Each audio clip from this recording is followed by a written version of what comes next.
এবারে নির্বাচনে কেমন প্রতিদ্বন্দ্বিতা হতে পারে আসন দুটিতে, সেখানকার সার্বিক পরিস্থিতি আপনার কাছে জানতে চাচ্ছি। আসলে আমি রয়েছি সিরাজগঞ্জ 6 আসনে। আজকে এখানে মূলত 11 দলীয় জোটের যিনি প্রার্থী রয়েছেন তার পক্ষে মূলত প্রচার চালানোর জন্য এনসিপির মুখপাত্র হাসান আব্দুল্লাহ তিনি এসেছেন। আমি দেখতে পাই মঞ্চে দেখতে পাবেন ইতিমধ্যে হাসান আব্দুল্লাহ সহ জামাত ইসলামের যারা নেতা কর্মী আছে তারা কিন্তু সকলে এসেছেন এবং আজকে 11 দলীয় প্রার্থী যিনি রয়েছেন সাইদ মুস্তাফি তার পক্ষে প্রচারণা চালাচ্ছেন। এই আসনে মূলত দুজন প্রার্থীর সাথে মূলত লড়াই হবে। একটি হচ্ছে সাইদ মুস্তাফি, তারা হচ্ছে বিএনপি প্রার্থী নিয়েছেন ডক্টর এম এ মুহিত। এই দুজনের সাথে মূলত লড়াই হবে এই পর্যায়ে জানতে পেরেছি।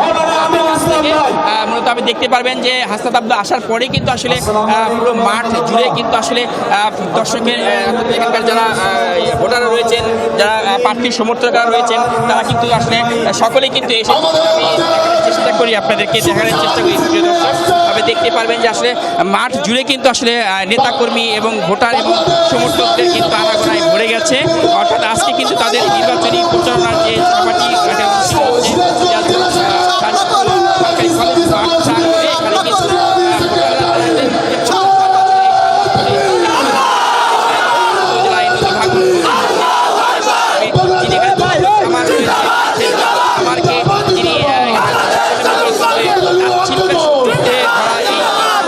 সেখানে তার শিল্পের যারা কাজ করবে যে কেমন প্রার্থী এই অঞ্চলের মানুষ ভোট দিতে চায়।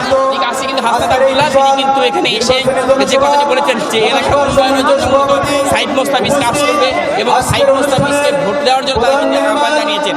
সবকিছু মিলে সিরাজগঞ্জে মূলত আজকে হাসান আব্দুল্লাহ সিরাজগঞ্জ 6 এবং 5 আসনে দুটি আসনেই 11 দলীয় জোটের যারা প্রার্থী রয়েছে তার পক্ষে প্রচার চালাবেন বলে আমরা জানতে পেরেছি।